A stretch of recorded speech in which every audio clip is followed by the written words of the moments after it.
the nation of Israel in these last days, the other apostles, great millstone, also known as GMS. Salutations to the Most High's men, both on the earth, pushing his word, sincerity, and truth. And shalom to the sisters that support and subscribe wholeheartedly to the message of deliverance and salvation of Yahweh Bashim Shai. It's the GMS Mississippi coming out once again, week in and week out, to prophesy the uplifting of the nation of Israel, the house of Israel, which in today's time are known as the lost sheep of the nation of Israel, starting with Judah, the so-called Negro, Benjamin, the so-called West Indians, Levi, the so-called Haitians, Simeon, the so-called Dominicans, Zebulun, the so-called Guatemalans, the Panamanians, Ephraim, the so-called Puerto Ricans, Manasseh, the so-called Cubans, Gad, the so-called North American Indians, Reuben, the so-called Seminole Indians, Naphtali, Argentina to Chile, Asher, so-called Colombians and Uruguayans, and then you have Issachar, the so-called Mexicans. This make up the house of Israel. Hey, somebody get a second initial, 9 and 1. Somebody did it for you. In 2nd Ezra chapter 9 verse 1, he answered me then and said, measure the time diligently in itself. And that's what we're doing. We're measuring the time diligently by doing what?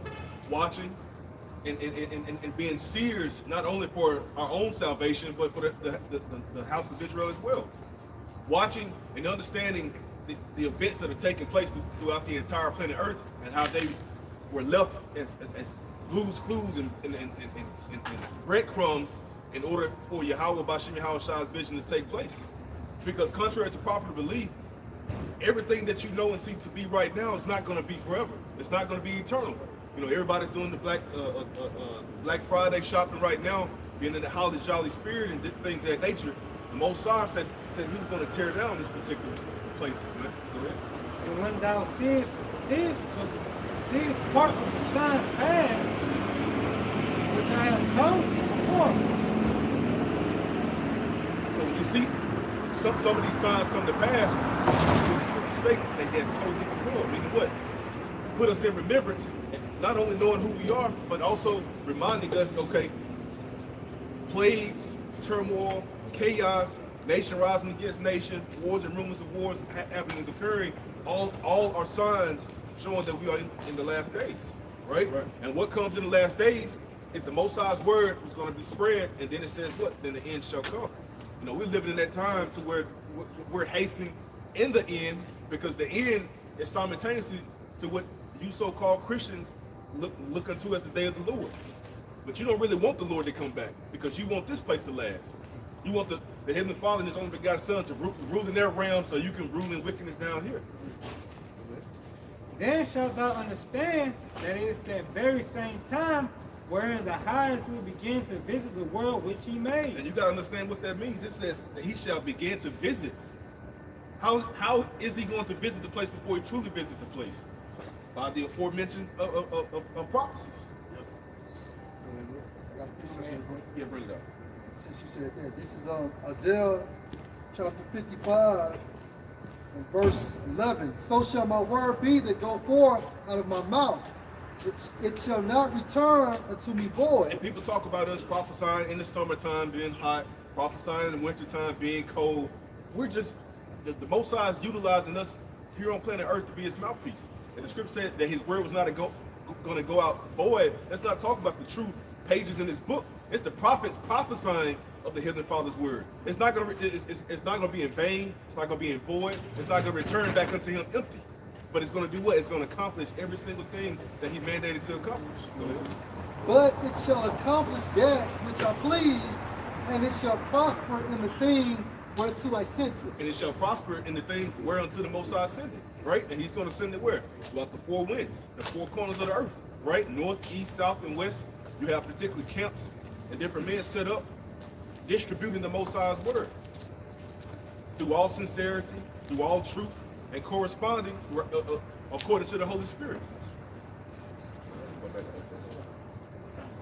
And if I may add, back in verse 2 where it says, where the highest will begin to visit the world which he made. If you think about when he came down on the mount, it was lightning and thunder and or you know earthquakes. When the Most High come and visit, the world began to be troubled. And that power started to be revealed. And he started to show his majesty and his judgment. They grabbed that in the book of Acts. When it talks about this saying Yahweh Shai. Like Brother Lot was going into, like visit, it also goes to like to inflict punishment on. Like, you know, when people think about visit, you know, it's like warming, like a warm and welcome or something like that. But we talking about the power of the whole earth when he visits the earth, you know. Now look how people get nervous when so-called boss or CEO they visit, you know. Yep. And usually when they make a visit, it's not for your good, it's not for your benefit, typically, because those are the big decision makers. The decisions they make aren't always in your favor. So Yahweh Shai coming to visit this earth, it's not going to be in the favor of all people. It's not going to be in the favor of all Israelites. It's Acts. It started at 1 and 9. And when he had spoken these things, refers to Yahweh Shai, while they beheld, he was taken up, and a cloud received him out of their sight. And while they looked steadfastly toward heaven as he went up, behold, 2 men stood by them in white apparel. Verse 11, which also said, ye men of Galilee, why stand ye gazing up into heaven? This same Yahweh Shai, which is taken up from you into heaven, shall so come in like manner as you have seen him go into heaven. Yep.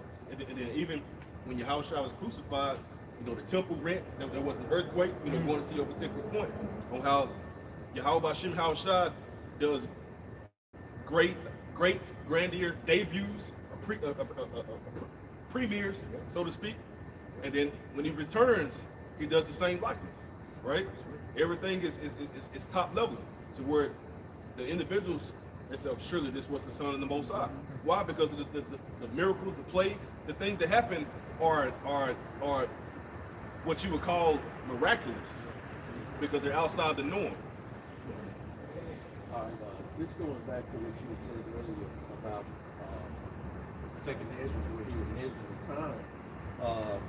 This is, you know, during second Ezra, this is when Yahweh Shai, John, the Revelator, came out with this, it was shown to him, and this is Revelations 1 and 1. The revelation of Yahweh Shai, which Yahweh gave unto him to show unto his servants things which must shortly come to pass. And that's what he's showing us. He's showing us those things that are soon going to come to pass. How does he show us? By way of visions, by way of prophecies, by the Holy Word. And he sent a significant, and he sent a signified, and he sent and signified it by his angel unto his servant John, who bare record of the word of Yahweh and of the testimony of Yahweh Shai and all things that he saw. Yep, because the book is written of him, right? Yahweh Shai is the volume of the book. Here's the point here. It says, blessed is he that readeth, and they that hear the words of this prophecy, and keep those things which are written therein, for the time is at hand. For the time is at hand. And what time is that? The time of the end. Right? This is that time of reckoning to where the Most High is sending out great mercy. Right? He's being very gracious. Right? Because when you look at the occupation of those that serve the Yahweh Shai, you know, they walk very carefully. They understand, okay, that a righteous man falleth and slippeth here and there. They understand that the woes of this world were not meant for us to prosper in, per se. They understand that the curses that were placed upon us is the first most hindrance that we do have in this society. And the oppression that we receive is a punishment. Understanding all of that, man. And understanding that he is. Because the judgment that is set forth for this place, only a small group and a small sect of people are going to be saved from that. So as you walk recklessly, without any cares in this world, la-di-la-di-la, lackadaisical, nonchalant about everything, it's a certain way to be nonchalant and still be intelligent, and being nonchalant and still and be an idiot. A lot of people are idiots, and they're willful idiots. That's enough. If I could say, you know, just going into what you were saying, going into during the time the angels show Ezra the thing that must come to pass. You know, now we're seeing the things that Yahushua has said, because Ezra was before Yahushua. So now Yahushua told his disciples what must come to pass, and we're seeing those things happening now. And as those things begin to come upon the earth, you know, we know that we're in that time. We're in that generation that he spoke of, that these things must come to pass before this generation ends. Yeah. And, you know, as we continue to do the work and continue to, you know, to walk in faith, we got to stay strong, because it's going to only get worse, because he told us what's coming. It's like, you know, somebody telling you what's going to happen in the movie. And so you already know what's coming, you know, what's happening next. Spoiler alert. Right. And Yahweh Shai spoiled the movie for us. Yeah. He rigged the game and gave us the playbook. Right. You know? Like a spiritual eyesight. Yeah. Right. Yeah. Yep. And just feeling that, and understanding that, absorbing that understanding is very pleasant. Knowing that Yahweh Shai has given us everything that is needed for salvation. He's given us his holy word, and then he blessed us with a different, what do you call, like a different work style. Like he allowed us to be laborers in his vineyard, you know, versus other individuals that are without, although they may be Israelites, although they may be of the elect, the Most High hand chose us to actually be prophets, because we definitely didn't decide to just up and do this. You know, we didn't fill out an application and throw it in the air and pray that an angel would grab it and take it to the Lord. You know, the Most High put his spirit inside of us in order for us to be able to constantly do this, which is what? Push his holy word. All right. And this is real quick. Hebrews 10:23. Let us hold fast the profession of our faith without wavering, for he is faithful that promise. Our profession. You know? And because when you look at your first love, like you loved her with all your heart. You know, you loved her with every inkling of your existence. And this is our first love here, in our true profession. You know, being able to come out and work, because we're going to reach a point of spiritual retirement. When the Heavenly Father brings forth the famine of the word, we won't have to do this anymore. Our rest. Yeah, our rest. We'll finally be able to receive that rest. You know, so this is temporal. Everything that you know to be right now is temporal.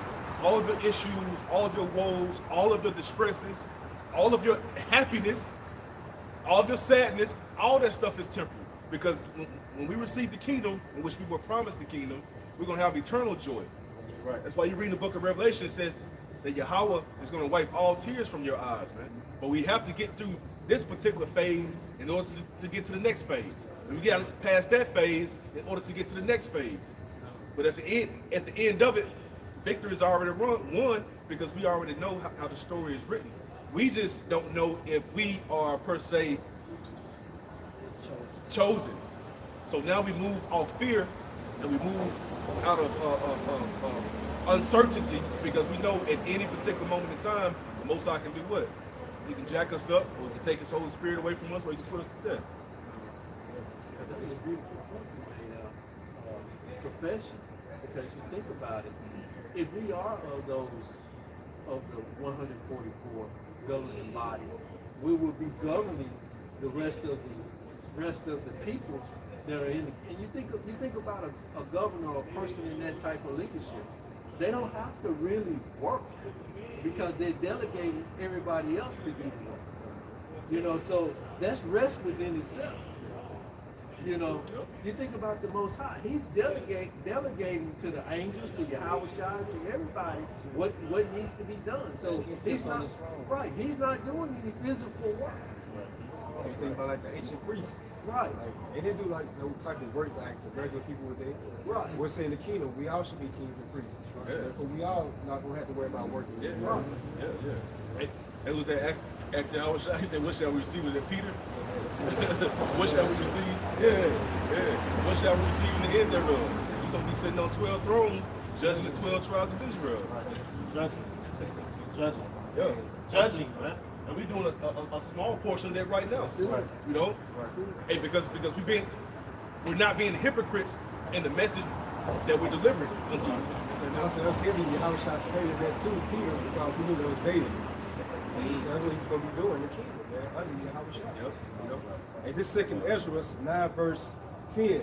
For such as in their life have received benefits and have not known me, is the point right here, verse 11. And they that have loathed my law while they had yet liberty. Because right now this is considered as a grace period. As it says in Ecclesiastes, time and chance happen unto them all. So this is a chance of our people receiving this word if it's meant for them to understand or get it, you know. Chapter 15 is Okay. And they that have loathed my law while they had yet liberty, and when as yet place of repentance was opened unto them, understood not but despised it. So they didn't consider it. You know? So you shun important things off to the side in today's time as irresponsible.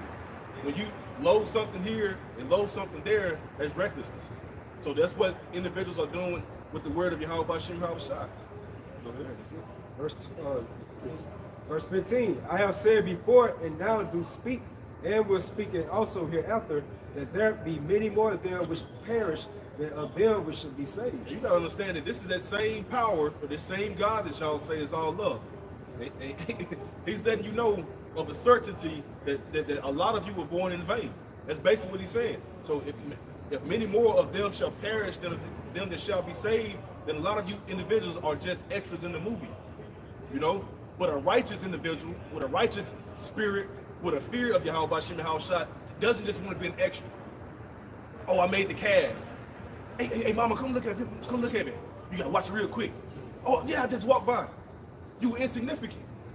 We want to be the main characters and not individuals who want to be on a high horse, but we want to be the main characters because we want the Lord to understand the love that we truly have for him, the fear that we have for him, right?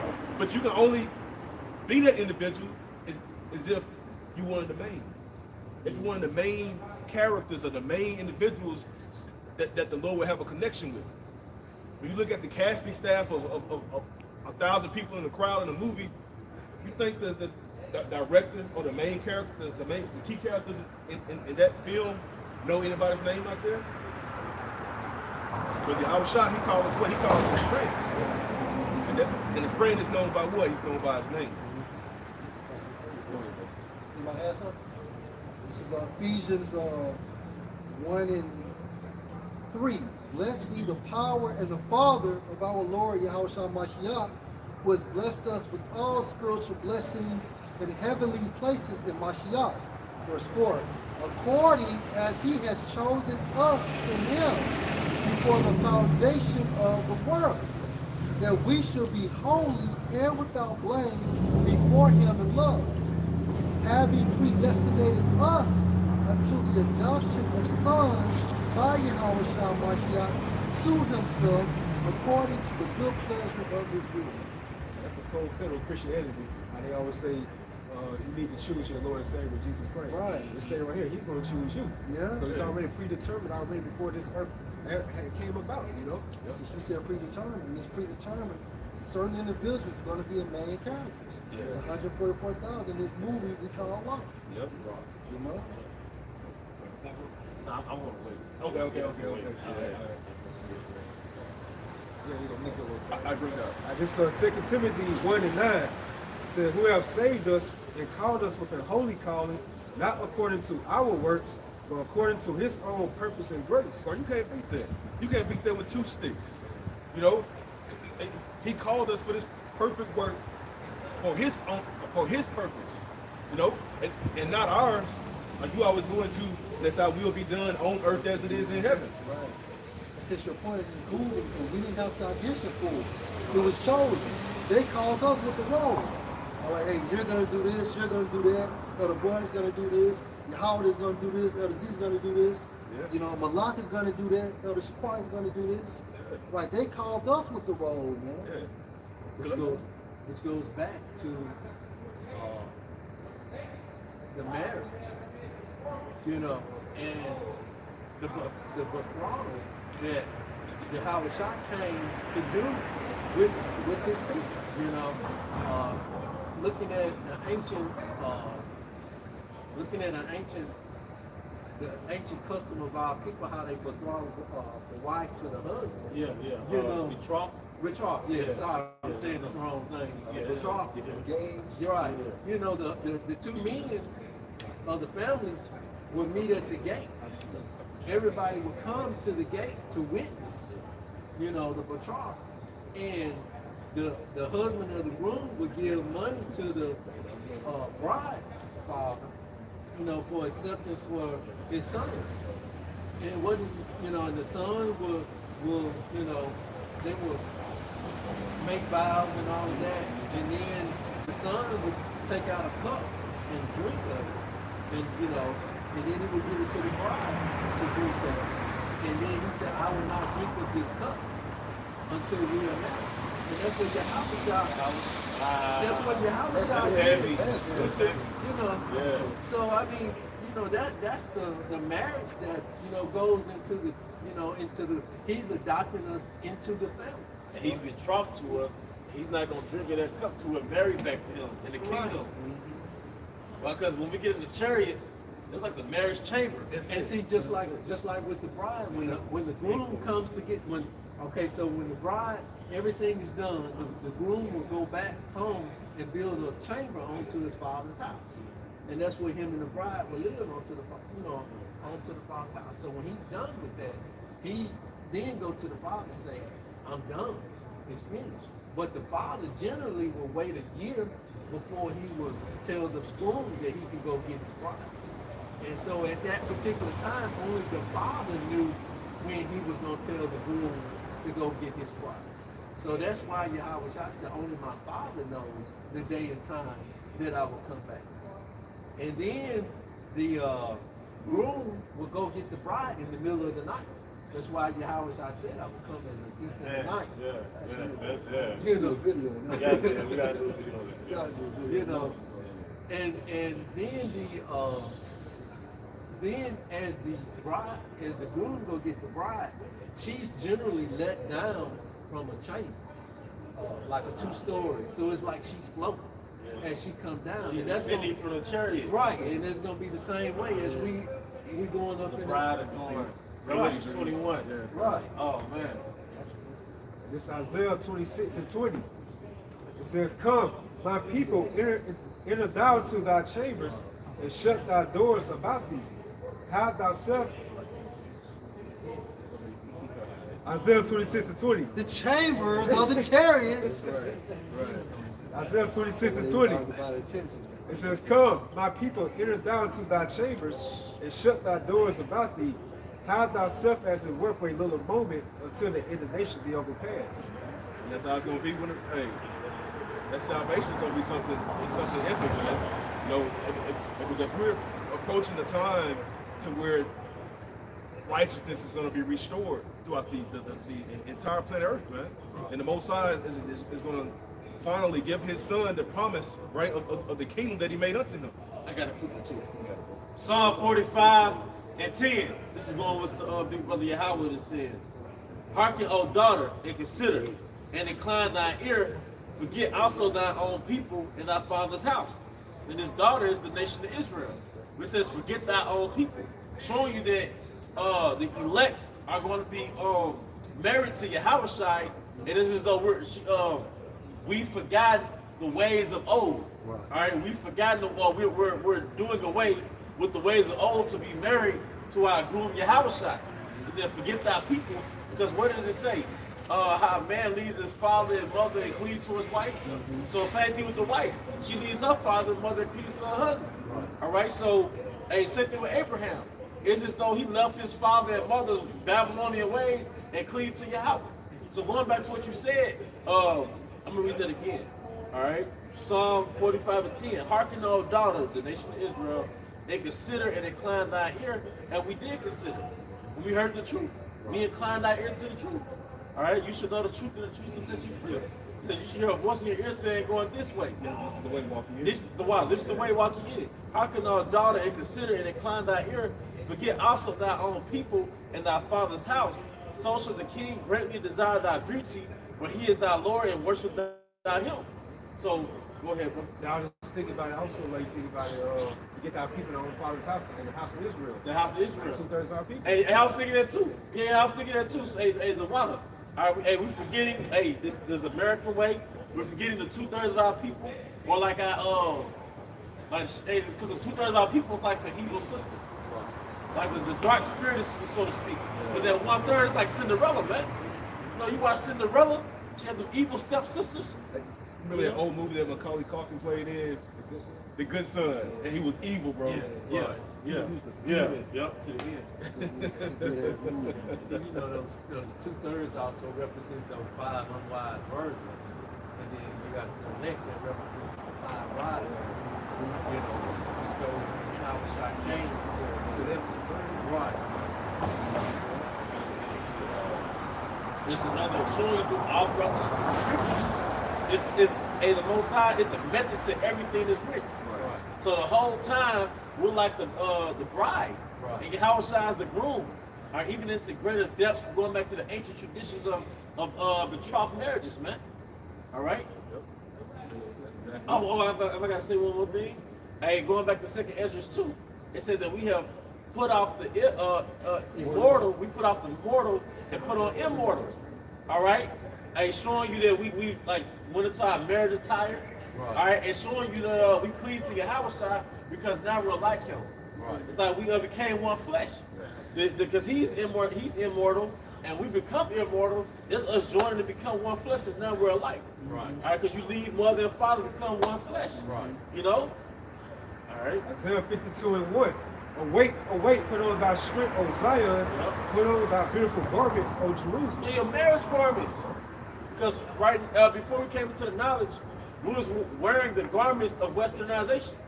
We was wearing the garments of the Greco-Roman way. All right, we was wearing the garments of the Greco-Roman way, man. All right, but now it's saying hearken, hearken, because it's basically saying your marriage is up. It's time for you to get married. All right. It says, the holy city for henceforth, there should no more come into thee the uncircumcised and the unclean. Because what happened to the actual land of Jerusalem, man? All right, Amalek is there. Ishmael is there. It's the foul. 2 wild animals are in our land. 2 wild heathen. They still heathen. All right? And the actual, it's a people before it's a place. So look at our habitation. And small heads is over it. It's got Ishmael out in our neighborhoods. All right? And we're defiled. You have to remember, Jerusalem was encompassed with gates. Right. Now anybody can just come into our habitation, make money, and set the dog with these swords, man. Got you. Let's go, man. Joel 3:1. For behold, in those days and in that time, when I shall bring again the captivity of Judah and Jerusalem. Meaning you're going to release us from this captivity. Right. All right? There you go. Verse 2. I will also gather all nations and will bring them down into the valley of Jehoshaphat. Yep. And will plead with them there for my people and for my heritage Israel, whom they have scattered among the nations and parted my land. Part of my land. Almost like you went half on it. That's right. Because Ishmael is over here. That's Small hats over here, That's man. right. That's right. All right? But basically we got hold out of our land, man. That's right. Have y'all ever seen that movie 12 Years a Slave? Yes. And do you remember the part in the movie where Solomon North saw that woman that caught his eye? She was another slave, right? And she was all messed up, traumatized, to the point where if he got close to her, she was fucked up. But he saw the beauty in her. He told us, he basically finessed his master into buying her so he could have her as his wife. But that's how we are. We're all fucked up in captivity. Are we all traumatized and brutalized for the captivity? But what's it saying? Isaiah, harken, like I missed the hook. yeah, just Isaiah 52:1. Awake, awake, put on thy strength, O Zion, put on thy beautiful garments, O Jerusalem. that's what the Most High is saying. Like, shake thyself from the dust. Like, your captivity is over. You know, in almost every movie, it's kind of like a slave movie. It always reminds me of Yahushua and a woman, man. Django. Yeah. The whole movie is about retrieving this woman That's right. who was under the heathen. Under captivity, under the heathen, man. So, nah, man, this is a beautiful time because we're not Americans. That's shaking yourself in the dust. Everybody loves a love story like that. You know? Everybody loves a love story. You really think about this truth. This is what it's really all about. Yeah. Like the Most High separated from this woman, and now we coming back through the grace of Yahushua. Yep. We've been married back again. Because basically he cast us out and put us amongst the heathen. And we've been amongst the heathen so long, the Most High like shake thyself in the dust. Like your sentence is, like you repeated that, our sentence is accomplished. But we've been in captivity so long and punishment is almost like a child, right? You got your child in time out. He like this so long, then you gotta shake him like, all right, time out over with. Shit, you know, you good. You know? You've been in prison so long, it's like, nah, man. It's institutionalized in America, man. Well, it's like a woman being out in the street. Yeah, she roaming the street. She done, you know, been with other gods. I'm gonna say been with other men as other gods, and she's walking around the streets naked. And now the man decides, okay, I'm gonna go and take her back in. Yep. You know, so the Most High like, I'm gonna take them back in. Yep. You know, I'm gonna put them back in their rightful seat. Well, you know, in the reality of that, you get that woman that's been in the street for a while, you gotta shake her out of her shit. Right. Like she not, you know what I mean? She gotta come back and get decompressed and come back to that domestic state. Right. Because you know you've been in the streets. It's like you kind of affected by that. Right. You know, you been going back to what's the prodigal son. Right. You know, you've been amongst the heathen, and you going back to the house of your father, and you gotta get culture back in. Have y'all seen the movie Coming to America 2? Yeah. Yeah, because it still had a little spiritual undertone. Right. You know, when he found out he had a son in America, and he would have got his son from like the Brooklyn or whatever, he had to culture him into the ways of his father. Right. Because he was coming in with that Western nigga energy. So they had to teach him how to walk, teach him how to talk. He had to get initiated into being a king and a hunter, man. Right. So that's why we didn't wake up and just get delivered. Now we're being cultured back into our ways. Psalms 119:9. Wherewithal shall a young man cleanse his way by taking heed thereto according to your word. It's an instruction guide to the kingdom. So to shake thyself from the dust, essentially is saying you have to de-Romanize yourself. Mm-hmm. You have to be de-Westernized, de-Americanized. Mm-hmm. Hey, unplug from black culture, unplug. I we got to unplug from feminism. All right, street culture, American dream. That's the dust. Christianity, decolonization. That's the dust that we have to be shaken from, and it's a process. That's why, look, the Most High ain't dealing with men or brothers that's still caught up in that, and you never unleash from that, man. All right, hey. When I learn about Yahweh Shema Shai right now, all gray areas get cut out. That's it. Either you over here or you over there, man. And even if you're using the word, you're still over here. You're not straddling the fence. Right. You took it out of because if you're using the word, that means your mindset is still with Yahweh Shema Shai. But if your mindset is caught up in here, you're gonna get cut, man. That's applying Yahweh Shai right there. Yeah. Using the world, man. Because if you don't use the world, you're gonna cut off your benefits. That's it. You're gonna cut off your leeway, and you're gonna make things hard on yourself, man. All right. How shall I stated, be wise as a serpent, harmless as a dove. But what did he tell the disciples? Whatever belongs to Caesar, give to Caesar. So he said, use the world. Right. Don't abuse it. No, I ain't paying taxes. Right. And this man has spiritual power. No, use the word. Yeah. Basically, right. Because I said that to somebody just the other day. You know, because you think about it. When it comes to the law, statutes, and commandments, we're supposed to keep them above the world. Mm-hmm. But as far as obeying Caesar's laws, like me stopping at that red light out there, that's what I'm supposed to do, obey man's law. You know, so Yahweh B'Shem Yahushua laws come first. You know, the dietary laws, the ceremonial laws, all of them. All 613 of them. Yep. You know, I keep them to the best of my ability. But at the same time, I still keep Caesar laws, you know, and be at peace with all men. Because if you don't, you'll be in jail teaching. Right. You know what I mean? In tune. Yeah, you'll be a jailhouse prophet. Yep. Hey, just to back you up as a point on your brother, Romans 13:1, let every soul be subject unto the higher power. All right, which is basically the government officials. That's it. All right. For there is no power but of the Most High. The powers that be are ordained of the Most High. Because what does it say in Psalm 75? The Most High is the judge. He put it down one, set it up another. So he set up these kingdoms. That's it. All right. One more verse. Whosoever therefore resist the power, resist the order of the Most High, and they that resist shall receive to themselves damnation. And it goes on to say, if it's in the same chapter, obey every ordinance of man. Because to resist means to set up the military against. But like the big brother Yahweh was saying, like, you know, you got to follow the red light laws, the speeding laws. Some of them are stupid, but you still got to follow them. That's right. All right?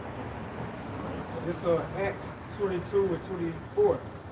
It says the chief captain commanded him to be brought into the council, referring to Apostle Paul, and made that he should be examined by scourging, that he might know wherefore they cried so against him. And as they bound him with those, Paul said unto the centurion that stood by, is it lawful for you to scourge a man that is a Roman and uncondemned? When the centurion heard that, he went and told the chief captain, saying, take heed what thou doest, for this man is a Roman. So he uses Roman citizenship. Let's say we went out the country and we got caught up in Colombia. We're going to say, look, we're Americans. Yeah. We can't be treated like this. Yeah. We're going to apply the same wisdom, such as Apostle Paul, to get back home. You gotta remember who our forefather is, Jacob. He was the supplanter. Hey, man, yeah, and his descendant, our King David, he's supplanted. Plays retarded, saliva out the mouth. They sure did. Yeah, hey, so we got records of supplanting. That's right. Hey, when you think about, it said, wise as a serpent, calm as a dove, man, a serpent would be hiding in plain sight right by you. That's it. You won't even see him. He know how to camouflage. Like right past. And King Solomon said, study the way of the ant. So you can look at these animals that the Most High brings up and say, okay, what's the characteristic of this animal? So if you, how does it apply to being wise as a serpent in real time? Not everybody don't know your business on the job.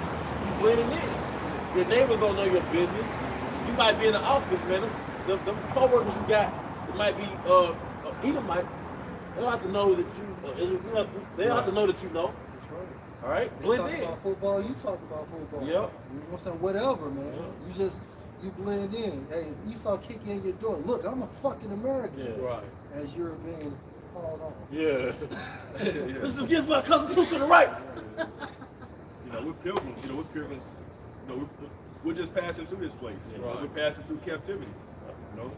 Hey, but the point is, man, there's a reality to shaking yourself from it. That's it. That's it. You know, you hold something, brother? Yeah, it's on that point you just brought up, shaking yourself from this, we gotta, come at that confusion quick because our enemy is around the corner. We was about to be deceived, right? I want to bring up this right here. This is like, this is going into about Samson. But I want to bring out the scripture. This is Judges chapter 16. I'm going to try to explain it. Judges chapter 16, verse 20. She said, the Philistines be upon you, Samson. And he woke out of his sleep and said, I will go out as at other times and shake myself off. See, when he thought about shaking himself off, he thought that I'm gonna shake myself off and go after these enemies, go after all of those who are coming after me, because he knew that if he got caught sleeping, he was gonna get took. He was gonna get took, and then 2/3 of our people who still covered in his dust are going to be taken. Right. And continuing, and he was not. The Lord was departed from him. 2/3, the Lord ain't with them, and they gonna get caught up in this madness because they didn't wake up. They didn't listen. They did not hear. And that's a beautiful point. And just to harp on the brother, and the reason why the Most High departed from Samson is because Samson broke the agreement, not because he cut his fucking hair. It was because he broke that agreement amongst him and Yahweh Hashem Ashai, and therefore the Most High departed from him for an amount of time. He came back towards the end. You look at Israel, the same thing with us. We broke that agreement. He took his spirit from us. He took his spirit from us. That's right. Got treated like a side chick. That's right. That's right. And then they said, well, Samson killed more Philistines in the latter than he did throughout all his lifespan.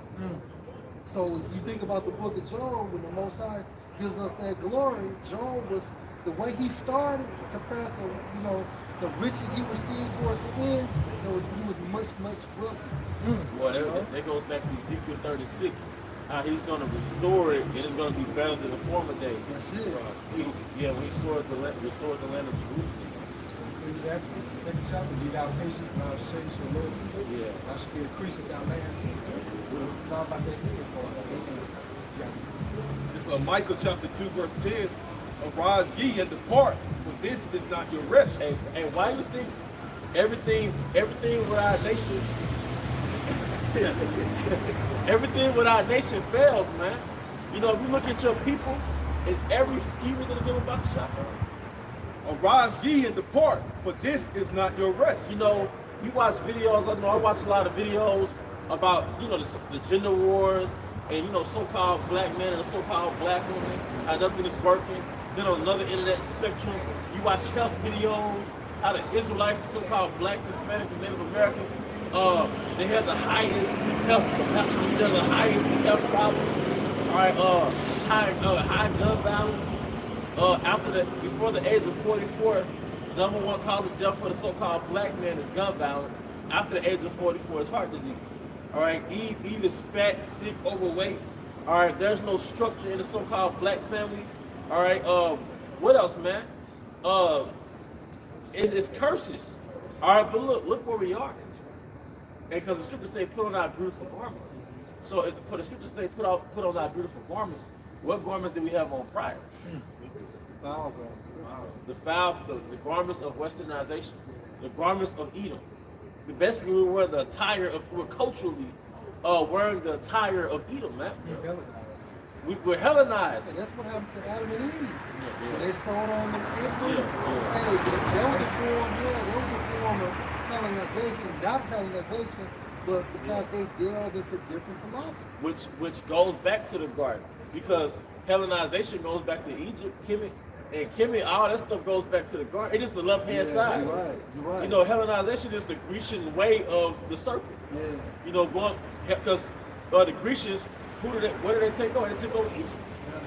Yeah. The Ptolemaic Empire. Yeah. So they got a lot of their science from Egypt. Yeah. But Egypt goes way back to ancient Egypt. All right, but they got all that stuff from the garden. Yeah. All right. Now it's about to become digital Hellenization. The digital Hellenization. Esau's doing it with that digital arm. Yeah, that's right. That token that you belong to him. That you belong to Pharaoh. All right. Point like a wife, back in the ancient world, a wife would wear the colors of her husband's house. Yep. You know, Rome had that scarlet red, and the scripture said put on that beautiful garment. And the scriptures always talking about what our garment's supposed to be white, clean, you know, linen. And we put on the clothing of Yahweh Shah house, the house of David. That's right. Hey, matching our husband. You know, matching the attire of our husband, man. You know? Back in Micah 2 and 10, arise ye and depart, for this is not your rest. This is not your rest. All right? America's not your rest. No. That's why it doesn't work, man. That's right. The American way, in the nature of Edom, and you know a man by his palace, right? And the nature of Edom is that his way is promising in the beginning and is failure in the end. It never fails. And every way that he runs his kingdom is very enticing and promising in the beginning. Smooth as, and can you get that about the shop? But in the end, it's always destruction. Think about it like feminism. Most so-called black women and Hispanic Native American women, they love feminism in their 20s. Right. They ignore every way of their womanhood to just 100% pursue their careers and have these different opposite men, but it's a shitty outcome in the end for most of them. Like it's foods.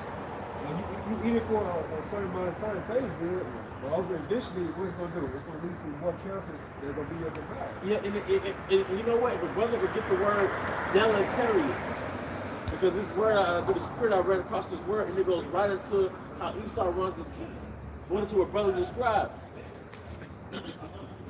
D-E-L-E-T. I got that scripture. All right, let's go, bro. This is Psalm chapter 55, verse 21. The words of his mouth were smoother than butter, but war was in his heart. Because you're going to notice that this man is a cunning serpent, right? So why go to war toe to toe with the Most High's people, all right, and be deceived as a bad man. So you do it cunningly, all right, and that way you get less resistance. So he went to war with us through the welfare state. He went to war with us through feminism. He went to war with us through so-called black culture. He went to war with us through Christianity. He went to war with us with drugs. He went to war with us through Planned Parenthood. He went to war with us with gang culture. Don't you know these niggas are actors? These NWA niggas, because you always go to, they had a meeting, man, to get niggas in a private penitentiary. All right, they came up with gangster rap, because before it was gangster rap, rap was really cathartic. It was conscious. It was us venting this systemic oppression. One song that comes to mind is "Don't Push Me, 'Cause I'm close to the edge. I'm trying not to lose my head." This is like a joke sometimes. What he fucking rapping about? And this is like right after the political assassinations and all that. All right, but what happened? This nigga put his energy in it, and now Jake is just a nigga. You know, this nigga is a sorcerer. All right, for us to be the descendants of enslaved people, and 350 years later, we're only looking at each other like we're the problem. That's sorcery. To be 350 years later, you're praying to a God that looked like the man that beat your so-called ancestors. Don't you know that's sorcery? For your own woman to be like, fuck my nigga, I'm gonna go to my side nigga. You know, that's sorcery. Like this is like the Matrix for real. All right. It was back to that clone Tyrone. Yeah. Who cloned Tyrone? Yeah. Hey, this is. You can literally observe your people and make mental notes of how we were. Like, take mental pictures of this and remember it when you go to the kingdom of the world. Like, you are really in the Matrix. Your woman literally was walking around with blonde hair. Think about that. Your woman was literally walking around with tattoos all over her body. All right. Your own brother made himself an enemy to his other brother through gangs. Just make mental notes of this when you get back to the kingdom. Like, we're really Habakkuk. We're really Ezekiel in the Matrix right now. Like, I don't know who we are. You might be Obadiah. You might be Job, but the Most High brought us back. And them same holograms we was looking at 2,000 years ago, 2,500 years ago, now we're in the actual thing. First we was looking at a simulation, so to speak. Now we're actually in the holograms that the Most High was showing us 2,500 years ago. Can these bones live? Now we're there. Now we're in the valley of the shadow of death, man. Now we're in the valley of the dry bones. All right, go ahead, brother. And his words were smoother than oil. Yeah, because feminism is smoother than oil. Christianity is smoother than oil. Street culture, smoother than oil. I remember being 10, 12, 14, watching a nigga rap video and being enticed by it. You know, you see a nigga like Jeezy rapping, naked women, nice cars, money coming from, I don't know where money coming from, but it's flying everywhere. All right? And it made you look at them men with more reverence than a working man. You know? So now you're 14 and you can relate more to a thug than an actual real man. When you think about it, all Esau has done in the Matrix was basically be contrary to the way of the Most High. Yeah. Everything that he projects is to break the laws, the statutes, and the commandments. His whole agenda is to commit spiritual fornication ongoing. Yep. And we don't even know. Yep. Well, not us, all praise Yahweh Hashem Al-Shah. But the 12 tribes. But us as a nation, prior to coming to this truth, we didn't even know. We didn't know it was. We didn't know that you're supposed to sleep with another man's wife, or you're supposed to go to church on Sundays and give reverence to a white Jesus. We didn't know that, or eat pork, but he knew this. You know. Or keep the wicked holidays. Or keep these wicked holidays. That's why every movement, it eventually goes to the 12 tribes. Like, for example, the George Floyd, Trayvon Martin, so-called Black Lives Matter. What did that devolve into? LGBTQ. That's what it was all about. From the beginning. The civil rights. Yep. Was the civil civil rights. Really rooted back in the civil rights. Yeah. The civil rights, basically, the ultimate agenda was what the elder just LGBTQ. said. That's all it was for. That's why they had a nigga that was part of the Boulay to be a part of MLK. And they ain't nothing but gatekeepers. Come on, man. Which goes to that definition. That's why MLK was like, I think I integrated our people into hell. Yeah. Because and his real name was Michael King. a burning house, man, because basically they had a plan for America to be the Sodom and Gomorrah, and the 12 tribes was going to transgress in the Sodom and Gomorrah. Now, fast forward 50, 60, 70 years later, our people are Sodomites. Yeah. Our people are Sodomites, man. They're Egyptians, Sodomites, Grecians. If you see a Jake with normal hair now, if you see a Jake with normal clothing now, it's like, damn, he looks normal. If you see Eve with no makeup, no nothing, like, damn, okay. Because we're in this is Sodom and Egypt. Hey, I remember like 2006 or 7, learning something like Nicki Minaj started coming up. That's when you start going to dating profiles, you start seeing like your female's dating preference. So I mean, changed to bisexual. Yeah. But back in the day, you know, they would be, that's why you used to call it in the closet. Because they knew in the spirit that wasn't right for you to come out in the closet. But who are these females, man? They're archetypes. They cloned Tyrone, but goddamn it, they cloned Keisha too. That shit started with Lil' Kim. Yeah. And then if we're talking about how basically Eve was set up against Jake, go back to Poetic Justice. Yeah. All that nigga shit and that Nigga, nigga fuck shit, you. nigga, fuck you, man. That's one fucking another nigga. But beyond that, then you had these fucking old 70 movies, niggas with pimps and shit like that. They were beating out women and all of that shit. Hey, but even before that, they was under the vibration of Diana. They was under the vibration of the Queen of Heaven. All these 60s singing groups singing to the vagina. That's it. Yeah. So they were always under the vibration of the Queen of Heaven, man. So it was always, hey man, it was always demonic, man. Without Jake singing with no bass in their voice to the worship of the Queen of Heaven, man. But like, hey, going back into it, this is engineering of transgression. You brought this out, how they set traps against my feet, you know? But hey, like we get into Tyrone, but Keisha has archetypes. There's archetypes for Keisha to transgress. You got the earthy chicks, right? A lot of brothers in the truth, they might like earthy chicks. A lot of them chicks, they comedic like a motherfucker. They left field like a motherfucker, man. No morals and shit. Then you got the hood. Talking to the Grand Rising King. Don't even call me King, because I ain't running with it. But and then a lot of you left field women, because look, Jada Pinkett is basically an archetype. All right, Erykah Badu, or Gabrielle Union. But then you got the Glorillaz. And what show, and to back this point up, look at their fruit. Yeah. Look at goddamn it, Dwayne Wade Yeah. before Gabrielle Union. You know, look at Andre 3000. Andre 3000 was dressing like a thug. Look at this nigga now. Playing a flute. Playing a fucking flute. A flute. Hey, but who gave them powers? Because really, them chicks be really tapping into the left. You holding something, brother? No. And really, them chicks, like those are witches. Don't you understand? Jada Pinkett Smith is a witch. And the things she doing, let's just judge her face value. She working witchcraft on that man. Because manipulation is classified as lesser magic. So that gaslighting she doing and guilt tripping him and flipping the narrative and to leverage herself to justify her whoredom, that's all sorcery, man. But the end goal is for Eve to overthrow Adam. That's the end goal. Through the serpent, Eve is going to overthrow Adam, and that's why you have LGBTQ. LGBTQ is essentially for Eve to overthrow Adam and ultimately Edom overthrows Adam, man. As a woman, you made a good point too with the spirit, like the situation on the real and Jada, even though that can stage because you know it happens at the end of the day, but that can produce byproducts for the people who actually look up to them, like these regular people, amongst our people. You know who else was at the red table to back you up? The daughter, Willow. And you know what her proposal was? To normalize polyamory in women. She said, I need more. I need more than just one guy. Me, my friends, we all like, we need more. And they want to normalize it. So that red table, I need to research the fucking red table. What's that thing? What's something? It's the reason why it's a red table. But the point is, they're pushing this new world order agendas. Like the Gen Zers, nah, that freaky stuff gonna be normal, you know?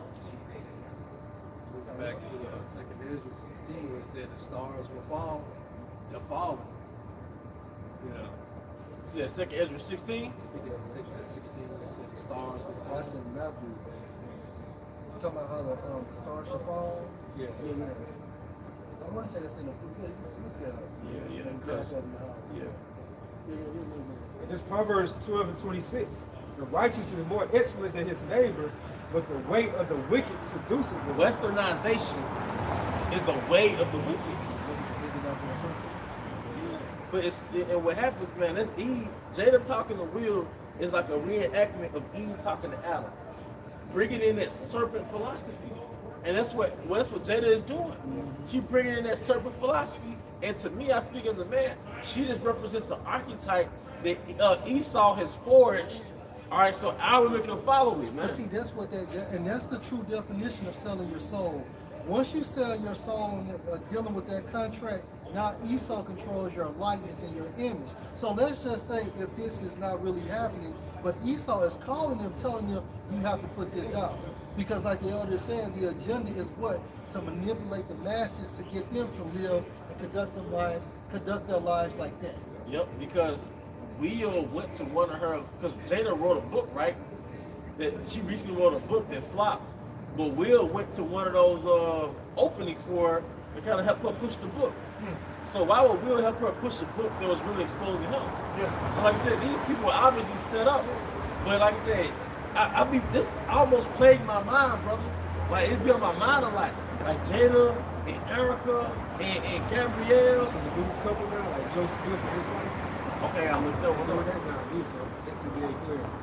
Yeah. Basically, he's giving the song. My bad, go ahead, bro.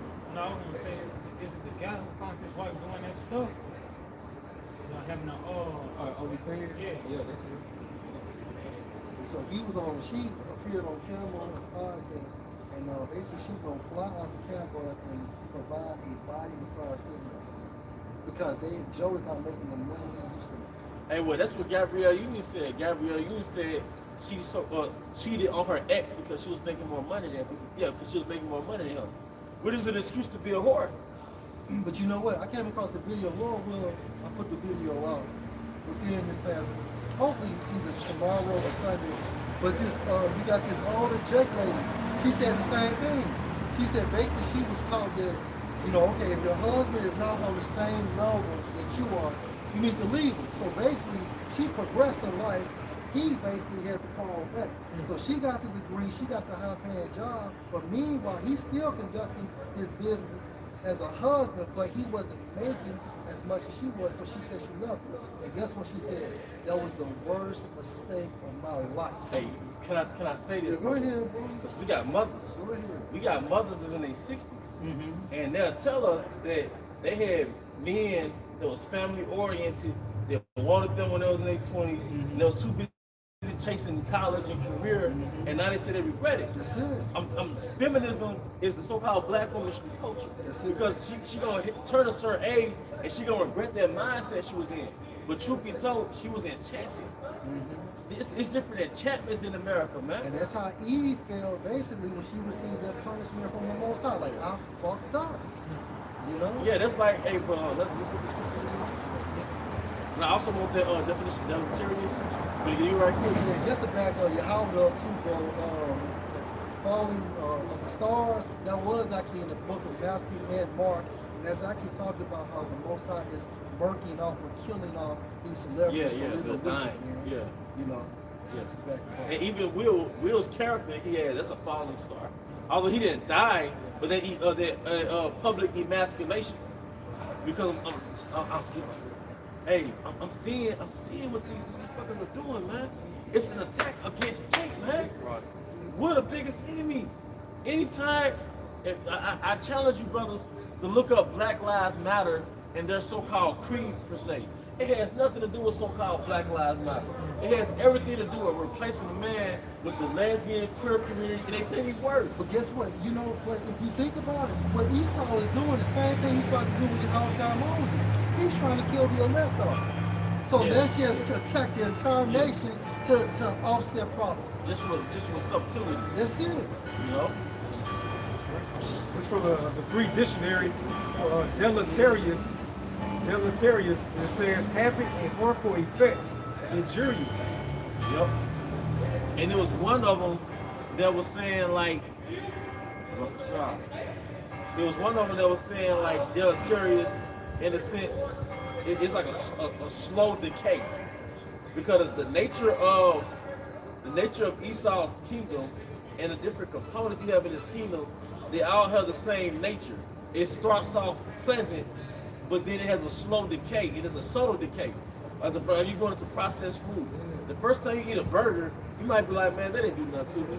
But weeks later, you start getting a little tired, your energy level getting low, stomach start getting fatter, you know what I mean? Months, years down the line, you got these health issues, but it was deleterious. All right, yep, you got it, bro. But that goes into the body slowly digests that burger, which makes you feel that way. So, I mean, you know, that just have to bring it out your point. Yeah. But hey, the water, brother. But this kingdom has deleterious effects on the people that live in it, especially for the 12 tribes. Then it's deleterious in the sense you decay generation by generation. So you look at our people when we first left slavery. You look at Jake in the 1920s, 1930s, and 40s, right? The average man looked dignified. He wore a suit. He had a hat. He looked stern. He looked serious. Now look at the average man. You got 50-year-old game babies, man. You got 60-year-old women can't put their titties in, man. Like they can't cover themselves up, man. So those philosophies that we picked up in the 60s and 70s, now look at our people 50 years later, man. All right? Oh, go ahead, brother. All right, you go ahead. Proverbs chapter 3, verse 31. Envy thou not the oppressor, and choose none of his ways. So we're not supposed to envy this man Esau Edom. And your way is being played out. Yeah, your way is Satanism. And you've mastered Satanism. They're going to confirmation. You've mastered Christianity is Satanism, feminism Satanism, street culture Satanism, cheeseburger Satanism. You know, being facetious, but that processed food is demonic, man. All right? It got, hey, I believe that. I believe processed food puts spirits on you, man. And then, next thing you know, it's like, damn, why did I stop drinking smoothies? Damn, I used to eat salads. Because you decide, look, man, I'm gonna eat this one little piece of candy, it ain't gonna do nothing. But then it's addictive. Next thing you know, it's like, damn, whatever happened to my plant-based regimen? Yeah, man, all big and stuff, because it's basically like drugs. Drugs is sorcery. But processed food is sorcery, man. The Food and Drug Administration? The Food and Drug Administration, man. And this nigga gotta go, man. Don't you know it's earthly? You got to put the earth back in you. Even when you eat meats, it has to be from a farm, it has to be grass-fed. Esau got you thinking you eat meat 3 times a day, and it's processed garbage. And that's why, and it clogs up your arteries, which thins out your oxygen supply in your veins. So now your heart is going extra hard to get this blood through your arteries. That's why I take in this 50, and you gotta get a stick. You gotta get an artificial artery. Jake out here getting artificial arteries, man. Jake out here getting limbs cut off based on, first of all, you're not keeping the dietary law, and secondly, you eat Babylonian food. And when the scripture said rise and depart, that doesn't mean literal. That means depart from the ways of your oppressor. You gotta depart from the Western way of dealing with women. You got to depart from the Western way of eating. First of all, you got to go back to the ways of your forefathers. But even brothers in the truth, and we in the truth, we still struggle with ways of the West. Because it's a mental stronghold, which is a psychological bondage. Yeah, right. And it's actually, from what I've learned from my own experience, it's spirits attached to your vices in Babylon. So whatever you low-key struggling with, let's say it's a thorn, that's one of your thorns. Well, hey, you might have dreams about it. Satan is fighting to get you into a demonic state. So even if you're in the truth and you know better, Satan is still fighting to get your mind out of Yahweh Bashim Shai. Yeah, like the Day of Atonement. You know, we supposed to abstain from food and water. So what Satan will do is he'll put in your fucking mind, like in your dream, like you actually unate. And you'll wake up the next morning thinking you had something to eat. You know, like that shit happens to me all the time. You will have a dream about adultery, bro. You will have a dream about whatever your advice is behind closed doors that you might struggle with. You have dreams about it. Like you said, a damn atonement, you have a dream about eating. All right? Anything that'll throw you off your spirit, throw you out that vibration, so to speak, Satan wants you in that demonic state. Amplify. He will amplify. Yeah, amplify your desire to get you to do. Yeah. I'm telling you. Also, too, brothers, I was thinking about this, you know, the balance is off between man and woman. Because what is the woman? She's supposed to be the helpmate. It's a struggle, You know, you got to go in and you got to juice and prepare your smoothies. Yeah. You know, you gotta prepare your food that you want to eat. She's on a different diet than you're trying to get on, so it's a struggle because days you come in, you're tired, you're like, okay, I got to do all of this. Whereas she was on that same page with you, it would be a lot easier. Hey, because the spirit is switching. When you hold, I want you to get what you're gonna get. Okay. Hey, if I can say, it was I know Bun, his favorite rapper, T.I. But hey, he made a good point. He said, I don't cheat because I ain't shit. I cheat because you ain't. Catch that. Hey, but this is Genesis 2:7 because the Quran made a good point. Like as earthlings, we have to put things related to the earth back into us. And just to back you up, Genesis 2:7, and the Lord Yahweh power formed man of the dust of the ground. Now, what's in the dust? Minerals. Rich, that's right. The elements. That's The right. elements. The elements. Hey, we're being taught, man. We're being cultured. We just woke up from a coma. The old Tyrone in us is dead. So now the Most High so-called educating us. This is how you eat. Fuck that damn Cheetos. Fuck that damn drive-through. This is what you put back in your body. That's why our brother should have a juicer, a blender. All right? And we're going to go into what you said about the wife, man. All right? Let's go. Genesis 2:7. And the Lord Yahweh power formed man of the dust of the ground and breathed into his nostrils the breath of life, and man became a living spirit. Which is the breath of life. The breath of life is what? Holy Spirit. The Holy Spirit, man. And he had the oral laws back then. Yeah, he knew what to eat. He knew what to eat. He had the diet. And at that time, in the garden, it was plant-based. Yeah. Now, we know that after the garden, you know, it was lawful to eat, after the days of Noah. Yeah. After the days of Noah, then it was lawful to eat meat under the dietary law. Right. But in the garden, it was straight. Plant-based. Yeah. Yeah, because the earth was so rich, man, that you could uphold yourself like that. All right, but you made a beautiful point that the balance of man and woman is off. Because a man might be in his feminine now, and a woman might be in her masculine. All right? And a woman is in her masculine, so she's not his helpmeet. So now, because of feminism, the woman you get with, she's not in a mindset of being your helpmeet. All right? So if we could get, is that Titus to be discreet, chase, keepers of the house? Would you have something like that? Let's go, bro. It's Job 10:21. Before I go whence, I should not return, even to the land of darkness and the shadow of death. And what's the land of darkness, the shadow of death? America. This is, hey, I was just watching like the Apostle Tahar video from '94. He was on a talk show. Come on, man. But this is the valley of the shadow of death. We're actually, like, if you could look at study vibrations, America is a low vibrational society. The elder brother Atazamon from Wisconsin, he was like, if you go into scriptures, I said I'm gonna go into the uttermost parts of the earth. If you go look up the word uttermost, it actually goes into like the most degenerate of all kingdoms. That's why it's called the valley of the shadow of death. Yeah, because the valley is a low land. Because if you judge America by the perspective of people from other countries, they look at America as like, these are low lives. They do. Even fellow Edomites. Yeah. They're fellow Edomites. Especially the UK. Wait a minute, that mother that barely should be greatly offended, roughly paraphrasing. Great Britain. Great Britain, man. That's right, bro. So your mama like, man, this little bitch I gave birth to. Ain't shit. Degenerate English, degenerate lifestyle. That's right. You're just not proper, man. That's right. All right? You got what, bro? You got what? I'm looking at Like verse 22. And then the darkness, that's darkness itself, what you just said.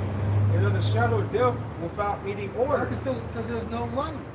You know, excluding now. You have Yahweh Shai. Hey, read that again. It says, and then the darkness, that's darkness itself. Right, so now the light of Yahweh Shai is on earth. Go ahead.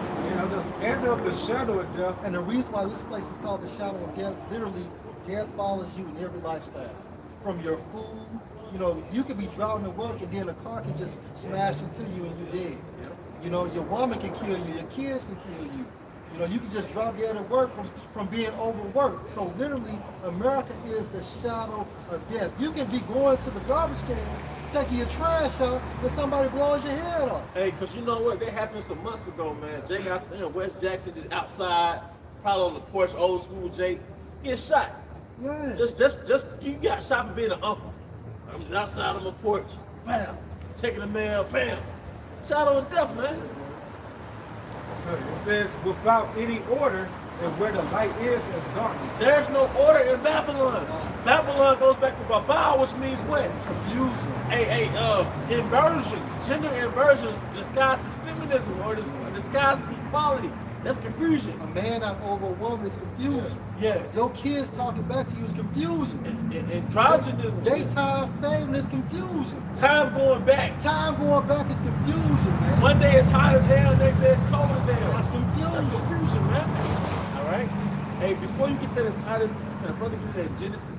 It is not good for man to be alone. That's right. Because I think the Spirit is, revisiting order in the household, man. And I got one for you too. Let's go, so bro. lead it to it. And this is Jeremiah 31 and 22. How long will you go about, O you backsliding daughters? For Yahweh has created a new thing in the earth. A woman shall compass a man. And compass meaning encircle. You about to say something? And also, elder, and also when you look up compass, it goes to lead. So you can replace this, a woman shall, instead of compass, lead a man. Yep, and that's not the way of our forefathers. That's not the way of Yahweh Shema Shai. All right, and that's what Jada Pinkett was doing. All right, that's what Erykah Badu was doing, and that's what Gabrielle Union was doing. And Jacob worked. You will have Jacob tell you in a minute, well, I gotta make the wife happy, or I gotta see what the wife say. Man. Happy life, happy wife, happy life. Man, you know what I heard Jake tell me? Jake was like young, right? He was like, man, I be looking at these guys that work is older, and I understand why they got old faces. He was like, because really, somewhere down the line on these jobs, they gave up. And basically they made their life, their wife happy. They made their wife happiness their life. And somewhere they gave up their own passions. But that's why they don't take on. You know what I mean? Like somewhere down the line, you just said, this is what I'm gonna do, I'm just gonna work. I'm just gonna work and make my family happy. And you kind of, because America doesn't teach you about having your own life as a man. Your purpose. Your purpose, your hobbies. You lose yourself in that process. You lose it. It's slowly. It's slowly. It's deleterious, man. You slowly lose yourself. Next thing you know, you're living in her reality. But and that's not how the Most High created it. And one thing I know is about bald-headed Jada, Erykah Badu, Gabrielle Union. Yeah, I got a little hatred, man. Bald-headed Jada, Erykah Badu, Gabrielle Union. They're all lean. They all have a philosophy in which the man eventually sat down and listened and let her lead. That's why their offsprings are weird. So most of the people I just mentioned, their offsprings are weird because the household is being led by a woman and her philosophy. And I remember prior to Dwayne Wade getting with Gabrielle Union, well, I'll just say this, like during the initial phases, his ex-wife said she wanted both her sons out that house because they were doing something to him. Now look at the so-called baby boy. He's a fucking TG. Yeah. He's a TG. So what the ex-wife was saying, her suspicion was right, man. Yep, and that's what happens because there's no philosophy to listen to. We already got the word. So you can filter out a lot of stuff through the word, man. All right, but what were we with the scriptures? I think Genesis. Genesis, and I know you got Titus. Okay. We're going to open it up with Genesis. All right, this is Genesis 2 and 18. And the Lord Yahweh Shai said, it is not good that a man should be alone. I will make him and help me for him. If you could get Sirach 36 and 22, 36 and 26. All right, he said, it is not good for man to be alone. Let me make him a helpmeet. So the woman, if you look at the word wife, it literally goes into a domestic servant. And Babaka Shah, can you get that? But it literally goes to a domestic servant. So the woman, contrary to feminism, all right, was created to be your personal assistant. And she's really supposed to be like for lack of better words, a malleable assistant, to where she's gonna modify her way to your way. Because if you deal with women, you notice they absorb your spirit and they get intel. After a certain period of time being with you, they already know what type of man you are. But the Most High gave them that ability so they can assist you. All right? So whatever your weak points is, that's supposed to be where she pick up the slack. Let's say you lack organization skills. Well, that's your secretary. Why do you think jobs have secretaries and most secretaries are women? Administration work. Let's say you're a man that's creative and you want to start a business. All right, you might create the product, but she might help distribute it or administer it, man. All right, but now we have women that work for Egypt.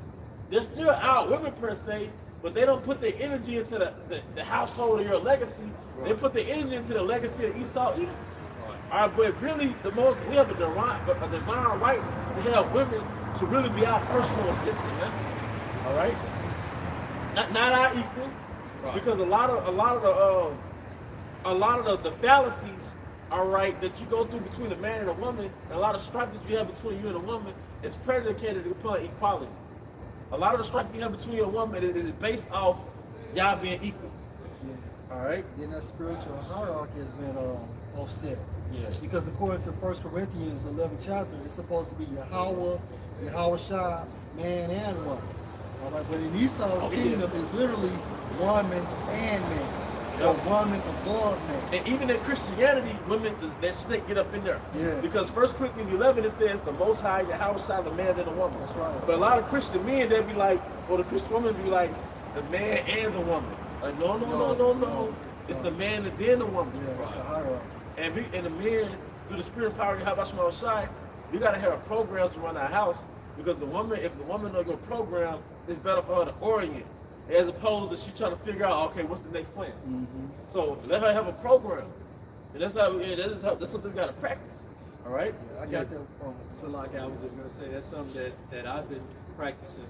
Like my forefathers or grandfathers did. You know, like when Granddad came home for lunch, he really didn't have fast food restaurants, so they had to come home and eat. Yeah. You know, that was their time to talk to the wife. Yeah. You know, kids at school, but then when supper time came, because we don't call, you know, we call it dinner, but it was supper back to them. You know, that's when Granddad talked to the whole family. There wasn't no TV on, we didn't have cell phones, you know. It was a routine. It was a routine. You know, you sat down at that, at a certain time, you had to be in the house to eat. And that was their family structure. So, but you know what? I'm not going to keep talking. I'm going to keep speaking. I know you hold something. All right, what you got? I got that definition, which is going to lead into a precept. According to Etymon, for woman, you have female servant. A woman means female. A servant to who? Man.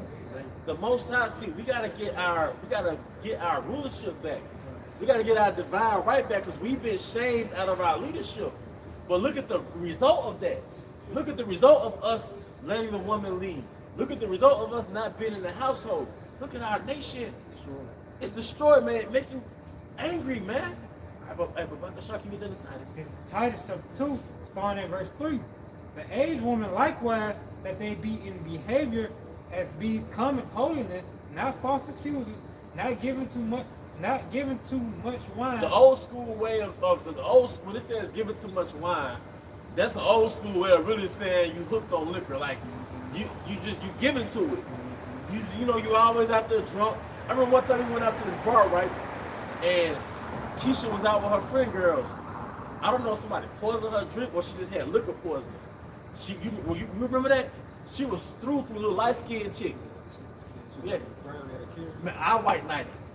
I was like, because what happened was, she was so through, Jake just dry humping her. And she got saliva and stuff coming out of her mouth, like she threw. Even, you know, we not really like that, but even us was like, hey man, that's too much, man. You know what I'm saying? I'm like, man, she might die on you, man. But I'm like, but that's giving too much wine. And then her friends was like, we don't know this bitch. So, you know what I'm saying? If it wasn't for like, you know, Jake, you know, it ain't no telling how I could have, you know. But that's being given the wine, man. You leaving, you leaving for these bars and clubs with your clickety-clack heels and you tipsy. You think Jake not watching you being tipsy on your car? All right, but let's go ahead. Yeah, that was the reason why we did that same scripture to why they should be keeping the rules. You know, because this was judgment really started happening when I had on. And Eve, attention-seeking ass, she look at modesty like it's a form of oppression. It's taboo. It's taboo. Like, oh, you mean like I gotta dress like the Handmaid's Tale? I gotta dress like a Roman Catholic nun? That's your hedge. You've been at the house is your hedge. Because one thing I know about a nigga, man, they be watching. You been in the house, you cover your body up, that's your hedge. All right, go ahead. Not giving too much wine teaches of good things. Yep. Scriptures, man. Wait a minute. Is Glorilla a teacher of good things? Yeah. What about Cardi B? Yeah, what about Lotto? I know she'll teach you good things. Yeah. Because when you're rapping, you're really teaching. You're teaching these young chicks, listen. All right, these little jackals, all right? That they may teach the young woman to be sober, to love their husbands, to love their children, to be discreet. Oh, chaste. let's wait a minute. Let's go into that. About the shah, can the brother get the word discreet? Can the brother get the word chase? Because we're not gonna glide over these words. Something that Elder Apostle, there you go. Something that Elder Apostle Gabar said. Hey, that brother walking in slow motion like a celebrity, man. Something that Elder Gabar said, man, don't be looking over words, man. All right? We're gonna know our book. If we don't read no other book, we're gonna know our book, man. All right? How should I say? We know what we worship. Yeah, we know what we worship. Yeah. You can get discreet. It says discreet, judicious in one's conduct or speech. Being mindful in your conduct of speech. So women going out in groups, they drunk, they talking loud, they talking about dick and shit, all right? Causing all type of attention, yelling at niggas that pass by, you know? You're not being mindful because you drunk or you just lack shame, all right? So, hey, this is order, man. All right, go ahead. For chaste for that means pure from every fault. All right, go ahead. Is it more than that? Yeah, what's more? Yeah, because I know discreet also goes into self-control, which goes to being mindful of your conduct and your words. Is more than that? All right, let's get some more of that discreet right quick about the shop. All right, it says possessed of, exercising, or showing prudence and self-restraint in speech and behavior. Hey, woo! Because look, you have these conflicts with women, but it's so simple. But what women are supposed to do, it's so simple. Have self-control in your behavior and your words. Have self-control. And with Eve, she tried to make it tough. When Eve makes it so difficult, like, no, but Eve knows everything but her role. Yep. Even if you get a woman that's so caught in the truth, she wanted those breakdowns. She wanted all this deep stuff, man. I'm like, oh, you gotta know, woman, is your role. Right. That's as a woman you used to deal with. Stop texting me, asking me shit about the not shit. Stop texting me, asking me stuff about the scriptures. Just know your role. That's all you gotta do. Perfect your role. Stop, but you know what? You have an innate desire to lead a man. So you're gonna take them scriptures and put another man on. Or one up a man at work. Because you have an innate desire to lead. And that's them spirits on. Yep. Them damn spirits. All right? It says circumspect. Yep. If you're not circumspect, because circumspect means to see. How can you be circumspect if you're on the phone while you get out your car going to your apartment? Or you texting looking down while you walking? I almost finna get hit by a car. Don't you know, like, niggas watch you like you a fucking gazelle? All right? And, you know, was it more than that? Yeah, wise, cautious, and not saying anything which might cause trouble. You're not saying anything which might cause trouble, man. But just the way you conduct yourself, man. Teaching adultery. Because nowadays, all the women tell their daughters to play the field. You know, and things of that nature. You know, so you're supposed to teach good things, and the good things come from the scriptures. If anything, perfect your role. That's what we have to do. We have to perfect our role. I'm sorry, bro. A lot of you women are not in the truth. Most of you, all of you women are not in the truth. Damn it. Let's just be real, man. Look, all y'all gotta do is believe. At most, what you can put on the comment board is Shalom. The apostles have told y'all that for years, but you're still asking these questions and things of that nature. No, if you're with an unbelieving man, you're supposed to stay with that unbelieving man. Because you know what, a lot of you women, because every platform is groupies, right? For every platform, it's like women in that platform, right? So you do have women that believe, right? But then you got like little slow-key, adultery spirit women. They might got a man, but they still be trying to ask questions to this man that's really trying to get some type of rapport, man. Look, what about Acts 16:1? Timotheus, his father did not believe, but his mom believed. So, hey, at the end of the day, according to 1 Corinthians, the 7th chapter, it tells you how the unbelieving woman how the believing woman can save the unbelieving man.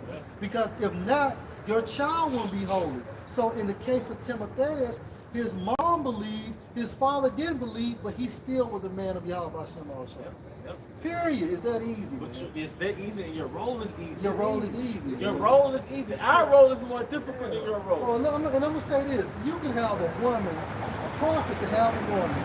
She's eating pork, she's doing all of this, still going to church because of the love that Yahweh has for that prophet. That woman still can be saved. And you know, how real is that? And you know what? Some of them unbelieving wives go harder than the believing wives. You know, some of the believing wives, some of the nuns, your woman that's a heathen or a heathen minded, she can respect you more than a Keisha with a hair right, man. And that's why the scripture says, I'm glad you said that. How it goes. You should be ashamed of your child parent? No, when it talks about how the day come with Lord, Lord. Yeah. That goes to show you that a lot of the prophet wives are not gonna make it because that name when that scripture states Lord, it's in all caps. So yes, you have wives of the prophets that so-called believe they're gonna know Yahweh Hashem as far as the name, but at the same time frame, they're not gonna be saved because of that disrespect they have for their name. Yeah, because like once again, your role is, and that's why I said a lot of you know the truth, and what you said is true. Yeah. But a lot of women, but a lot of women, they got this innate desire to be doctrine oriented, to know the doctrine. Like, no, you're not in the truth. Your role is not to teach. Your role is to be subject and submissive to your husband. And in your actions, be an example of a righteous woman. Not in your words, in your actions. In your actions, man. Yeah. Really a form of jealousy too. Yeah. You know, so you're trying to like play your position. Because this is the only space where we lead. Because brothers have had gatherings, right? And women may have seen how we are amongst each other. And this is the only space where the attention is really given to the brothers. You know what I mean? Outside of this space, it's really about your woman. You know, but in this thing of ours, it's like, okay, now you're somebody. But then you know, Eve, in certain Israelite sects, Eve is like a part of what you're a part of. It's like, man, she want to be what you want. Like, no. All right?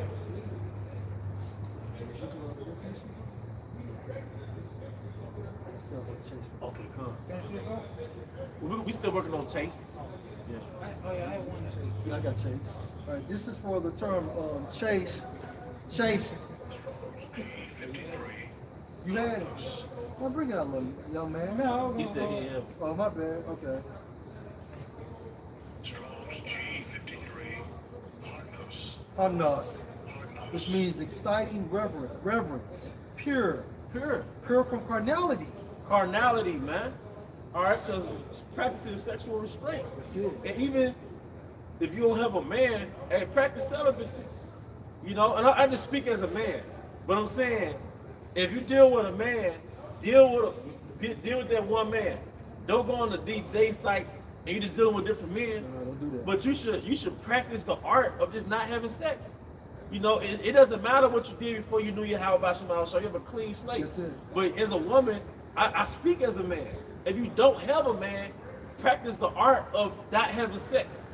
This is if you don't have a man, once again I speak as a man. Practice the art of going on water cleanses, smoothie cleanses, just physical cleanses, praying, practice certain prayers, maybe practice certain Hebrew prayers, but use that time to work on that part, the fasting and purifying yourself, man. He pray to you, Yahweh Shai, he put a righteous man in your life. Yes, Yeah, because whatever you don't have, you're not supposed to have it, and whatever you do have, you're supposed to have it. And also in due time. And he said, I will give every needful thing in due season. Due season. And we know you human. We're not saying, we all got needs, That's man. it. That's it. But hey, a lot of us went years without a woman. Yeah. A lot of 6 years without a woman, 5, 6 years without a woman. So part of being in this truth is suffering. You know, then you get a woman and date you about not having a woman again. So hey, It's a lot to go. Technically, if the woman don't have a husband, Yahweh is your husband. yeah. You know, so you're supposed to be faithful unto him, continuing to learn his ways and serve him until he give you a husband.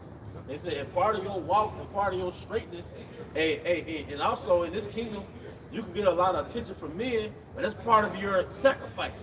You know, being on these social media platforms. But did you get everything out of Chase? Pure from every fault, immaculate, Yep. clean, modest, innocent. Hey, once again, mine is big. That goes into moderation. It goes to moderation. It goes into how you dress, how you conduct yourself. All right, but go ahead, brother. I had one to get this definition. 'Cause all the definitions basically goes to the word, this word reserved. Yeah, we gotta stop right there about the stuff. A woman being reserved. You know how powerful that is for your woman to be reserved? Think about that scripture, the tender and delicate woman among you. Yeah. That shows you back in the ancient time, our women was extremely feminine. It was on the level. Because what you say don't mean nothing. It's all in your action. Yeah. A woman says a lot when she let her husband leave. Your actions speaks a trillion words. Right. The fact that you let your husband lead and you just play the background, hey, that says a lot. As a matter of fact, you can hope we want that same scripture, but in the NLT. All right? You know? Like on those dating sites again, like when they put on their profiles, they put like outspoken. Yeah. This is how you selling yourself to all types of men. Hey, yep. There's nothing attractive about this. Hey, but even when I looked at that, I was like, oh, swipe to the left. Yeah. Oh, outspoken. Yeah. Thank you for telling me up front. It's a lot easier to reject you without being in your face. Like, oh, swipe to the left. And if you overlook that red flag, you're fucking stupid, yo. Outspoken. Are you marketing? That's how you market yourself? But it's kind of good they do this shit. Like telling you up front, like, yeah, thank you, Keisha. Yeah, this car got oil in it. Yeah. Thank you. Titus chapter 2, starting at verse 4 in the NLT. Then they can urge the young woman to love their husband and children. And your husband is not the man that you went through the state to say, this is my husband. This is the man you are currently laying down with. That's it. That's your husband. Because in Babylon, you Babylonians, you like to say things like, I'm single to marry, or he ain't got a ring on my hand. It is an excuse to be a whore. You know? You're having sex with the same man, you're joined to that man. That's what joins you. That's what marriage is. It's a union. And what promotes that union is sexual intercourse. Yep. All right.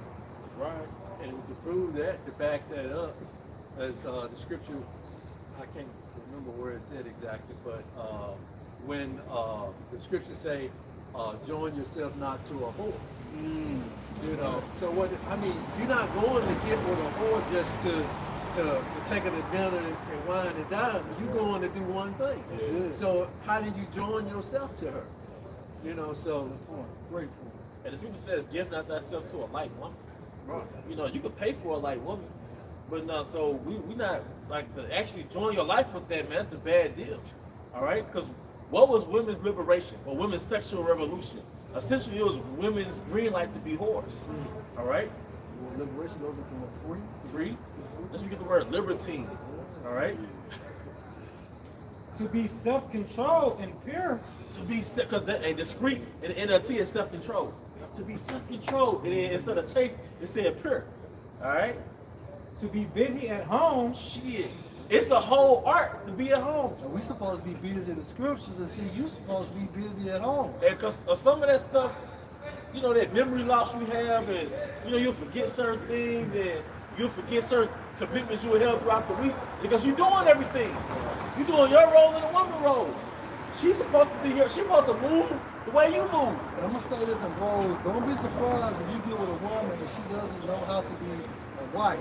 Because her mother hasn't taught her nothing. So in most cases, hey, you're gonna have to teach her her role. Yeah, you gotta instruct her. You have to instruct her, man. Yeah, and it's gonna say, nevertheless, such shall have trouble in the flesh, so it's not gonna be perfect. Yeah, it's no such thing as a perfect union in this day and time. Yeah. I don't give a fuck who says it. Yeah.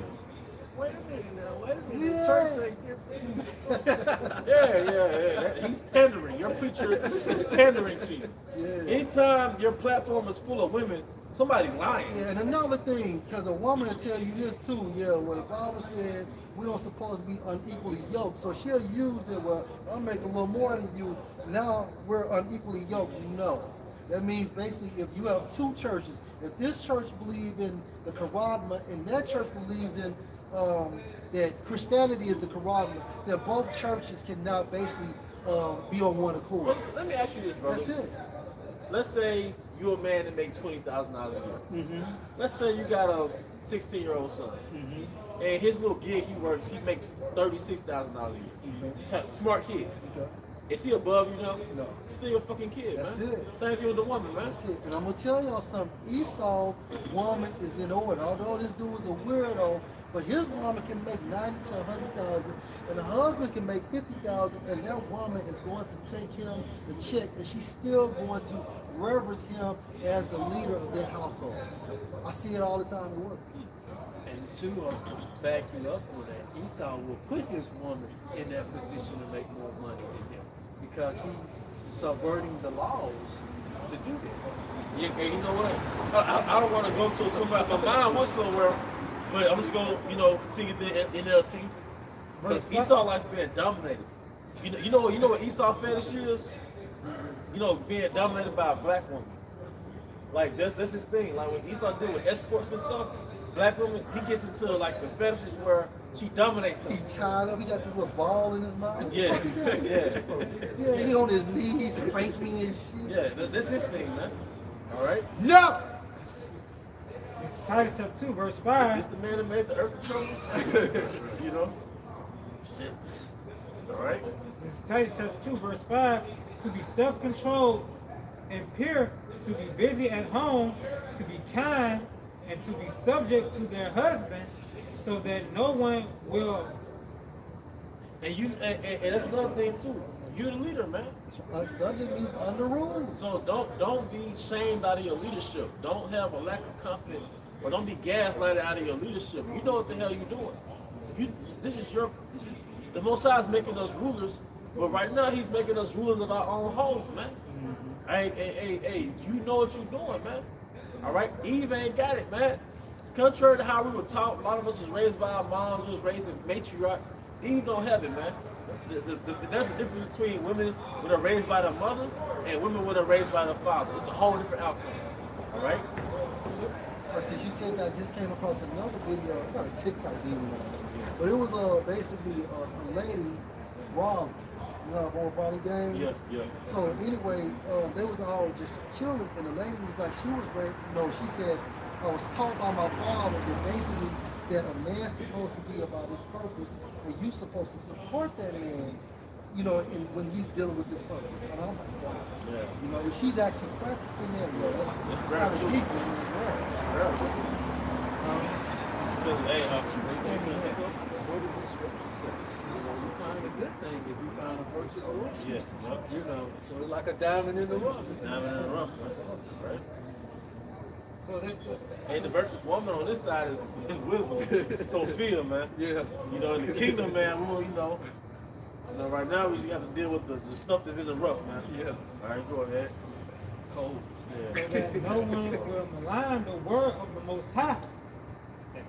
Hey, but that's it, man. A woman has a simple role to be a subject to you. And Susanna would and what? There dwelt a man in Babylon called Joachim. He took a wife whose name was Susanna, the daughter of Chelseas, a very fair woman, and one that feared the Lord. And that's something that was in my spirit throughout the week. The reason why women on this crazy stuff and they really don't have no reverence for their man, because they don't fear the Most High. The reason why there might be a whole different woman behind your back, she don't fear the Most High. So even when they get so-called married by today's standards, they don't have no fear, man.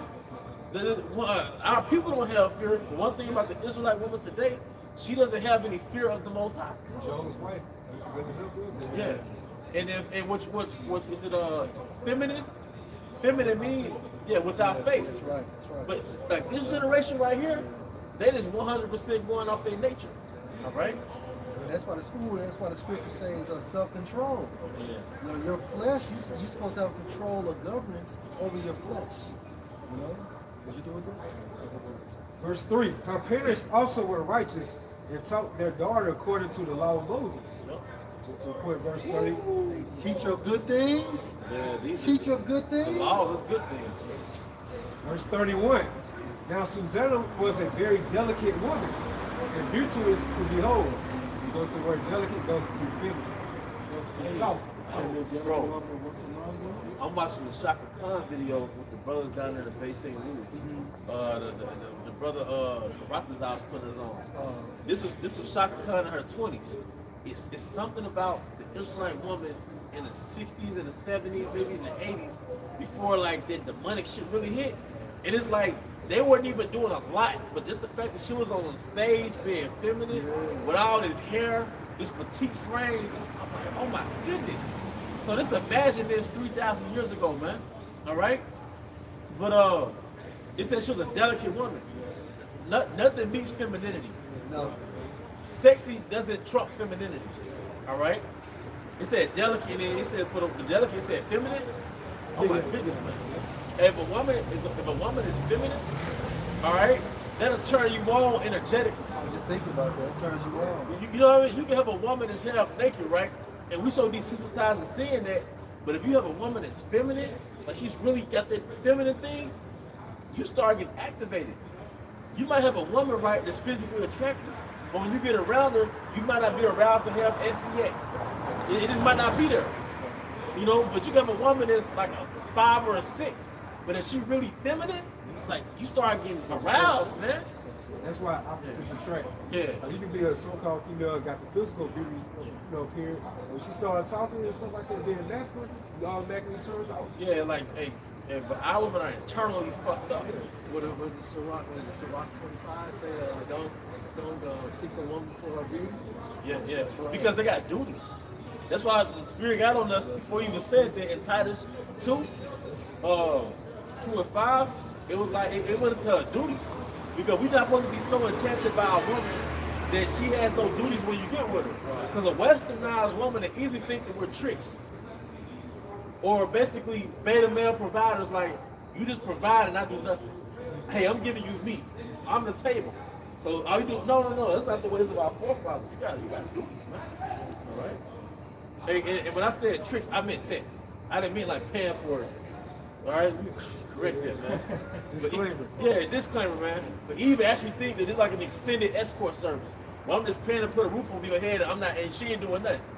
All right. That makes sense. That's what my uncle used to tell me, man. He was like, he said, you pay the bills, you get a hair down and nails. I said, hey, hell no. You take out? Yeah. You take out to the mall? I said, yeah, you can. I was like 18. Yeah. It's extended. And shout out to John. But like I said, there's nothing wrong with doing that. But but the ways of our forefathers, we just did it directly. But I'm saying this Western way, you pay for everything and she has no duties. That's not the way of our forefathers. That's right. All right? Hey, this is Genesis 3:16. But to the woman he said, I will greatly multiply your sorrow and your conception. And sorrow you shall bring forth children, and your desire shall be to your husband, and he shall rule over you. So we gotta get back into that frame of us being a leader. Yeah. It ain't got, and what I've learned through the Spirit, it just, you create a program for your family. And I'm gonna say this, and even if a woman has conquered you, she doesn't want you no more because that attraction is gone. So from a spiritual standpoint, a woman wants to be put in order. Right? She wants to follow you. She may talk that shit, but at the end of the day, once you give that guideway to a woman and she's leading your household, the attraction is gone. Because now she's leading you. Right. And that way opposites don't attract. Yep, because you're not in your masculine. Exactly. You know. All right. Women feel like when a man make a woman feel that he don't need her, you got her even at the bottom, at the palm of your hand. You know, because you like, if I gotta come home and do all of this, what do I need you for? You know? And so you really have to put them in their place. As Elder Gabar said, you have to humble them. And maybe not just through sexually, but mentally. Something that I learned, you gotta have a life. Even if you got a woman, you gotta have a hobby. Outside of that relationship. Outside of that relationship. Your life can't be that relationship. You gotta like if you paint, man, paint.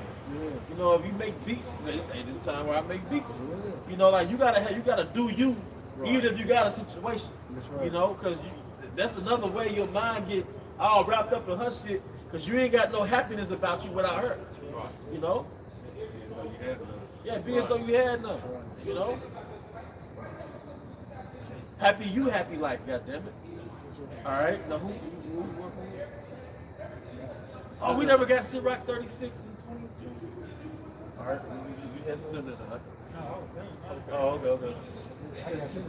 All right, everybody's so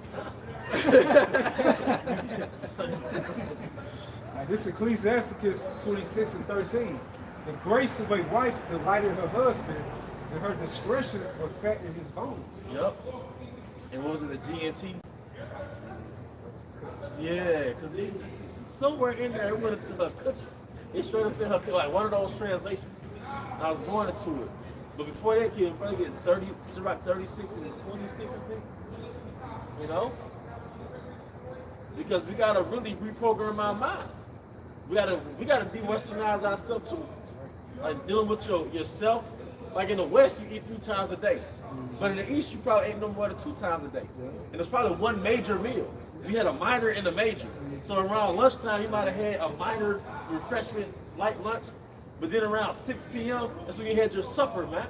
All right? So it's not just with women, it's a way of life, man.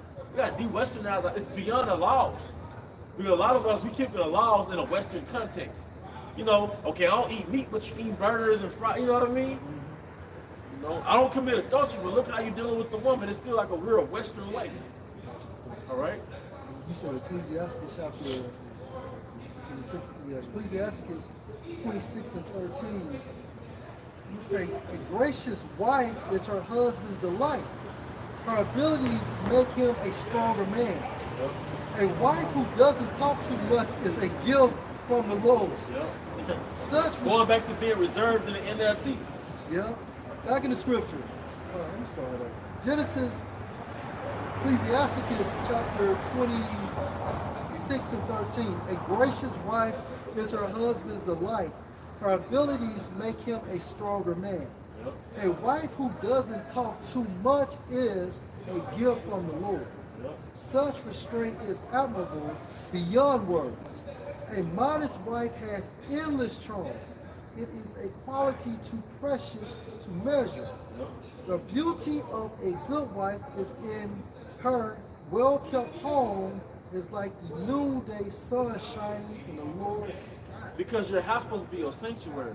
That's right. So a man might not have a problem working 12 hours a day, however long, if he's gonna come home to an oasis, a sanctuary. You know, the carpet real clean, the kids tucked in, Dishes clean. The dishes clean. All right, it smell good, she smell good. Cause your helpmeet is really supposed to be like a masseuse, a waitress, a housekeeper, a hostess, all in one. Because we've been so disempowered that we don't believe or we forgot that we're entitled to all that, man. Your wife was supposed to be groomed from the time she was little to be your helpmeet, man. All right? The flip side of that is a man that's coming home to a woman that he don't want to, and he going, you know, sighting. He was saying that on his podcast some years ago. He said he actually sit in his truck. You know, said once he go home, they have to like, man, God damn, I got that. So he was smoking a couple blunts before he go there. Like you said, like nowadays you open the door, you tripping over the kids. The scriptures say that I was trying to find, I think it's in that 26, where it say, you know, a husband hear his wife coming, and he began to sigh. He's sitting around with the guys, and then he hear his wife coming, he began to, you know, here she comes. Oh, it's about 27? Was it in 20?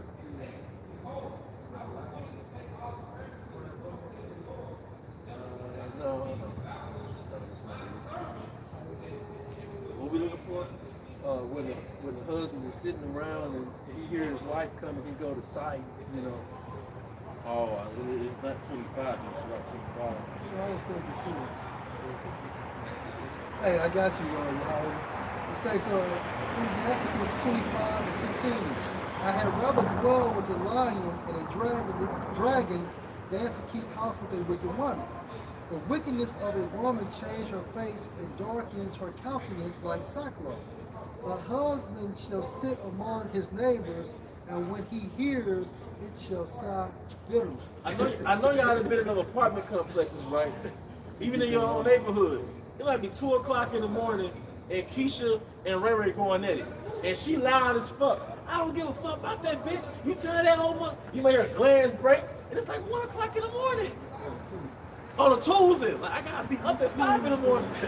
Yeah, I don't give a shit. You tell to people. Nah, fuck up back there. Fuck that bitch. Yeah, I told that. Like, nah. But even in the ancient world, there was grief. And we had that in the ancient world, man.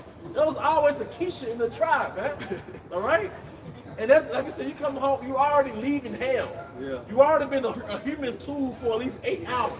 Treated like shit. Now you pull up in a driveway, taking that deep breath, like, and some men, they got that liquor like right in the brown bag and shit, drinking. All just mentally preparing for the bullshit, man. The hell, man. I got y'all. This is in the GOT version. Ecclesiasticus 25:16. I would rather live in the same house with a lion or a dragon than with a bad wife. When a wife is in a bad mood, her expression changes until she looks like an angry bear. Hey, I got one. This is a Good News translation. Sirach. I started 27. A loud mouth, talkative woman is like a trumpet sounding the signal for attack. And any man who has loud, obnoxious noise, man. Yeah. You don't want to hear that shit, eh? Go ahead. And any man who has such a wife will spend his life at war. And you know what I found out about Judge Joe Brown? That Ike Turner wasn't the bad guy. Tina Turner was the bad guy. Yeah. He said he stayed around the corner from him. Yeah. Ike Turner used to get out the car and talk to the young men in the neighborhood and encourage them to stay in school, do good, things like that. But he was like, it was Tina Turner that was doing all type of mischievous shit, and really she was fucking with him.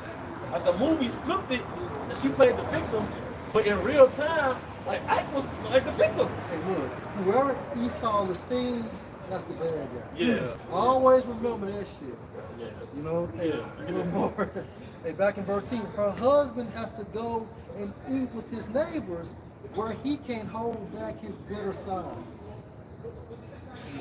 Think about that household situation. I gotta go back to this motherfucker. I can't leave her.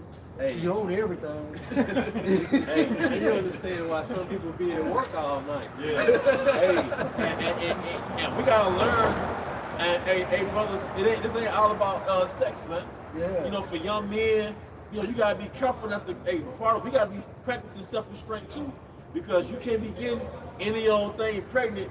Now they got your baby, y'all stuck for life. Stuck for life. You know what I'm saying? You know, so you don't want to have these situations where even in Babylon, you know, you catching hell. You can still cause your own effect, man. You know? I remember one Sunday, man. I think y'all had came over to the old spot, and me and Bum, we was chilling first. And Bum was like, yo, it's time for you to go to the airport to get old girl. I didn't even want to go, bro. Oh, yeah. It was too quiet at home, bro. Yeah. He was like, yo, you know, it's time to go get us and shit. It's a posting on IG that always get me. It said, you know, a man carried by 12, but only took one woman. It takes a man. It takes 12 men. It takes 6 men to carry a man to his grave, but only one woman to put him there. Yeah. That's a good one. But statistically, a man is basically handpicked by his wife or just stressed by his wife. He has so much more percentages of dying faster. Like there are men in America dying from their wife. Right. They're slowly dying from a nagging woman. That's the word, nagging. Nagging will kill a man. Yeah. You know? Yeah, man. You know, just somebody nagging and just micromanaging and all that crap, Yeah. man. Like you said, the judge was Samson. It grieved him to he feel like dying. Yeah. Yeah. It's a word. I can't think of that word. But basically, she damn, I can't think of that word. Basically, she whined to death. Like she, you know what I mean? Like she, you know how you whine, but please, if you love me, and she kept doing it till he got weak.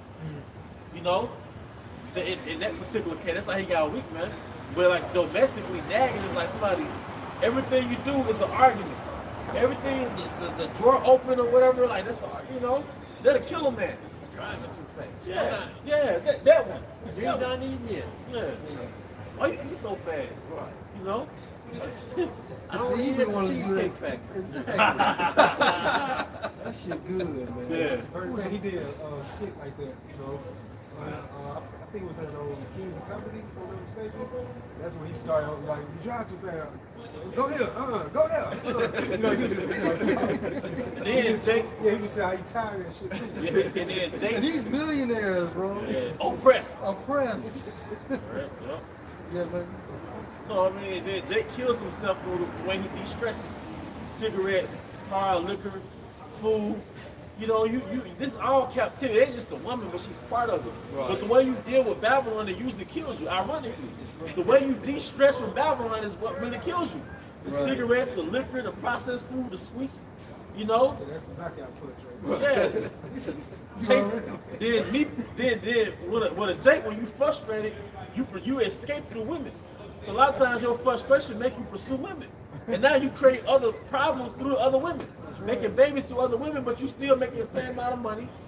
So it's like a circulatory death. All right?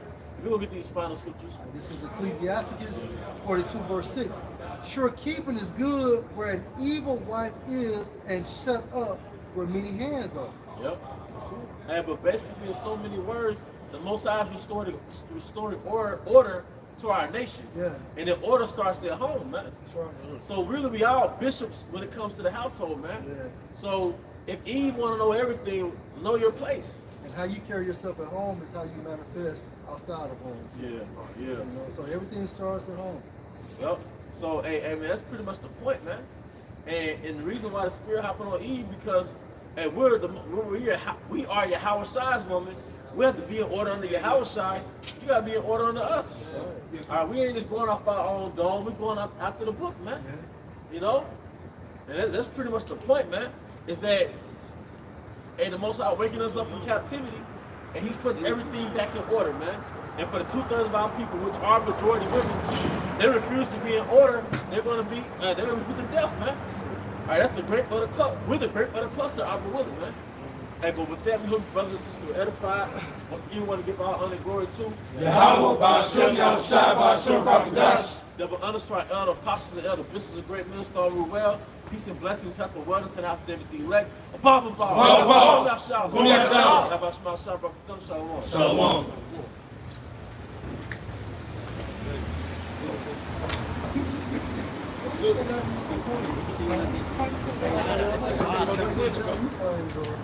Oh, you go down there with it.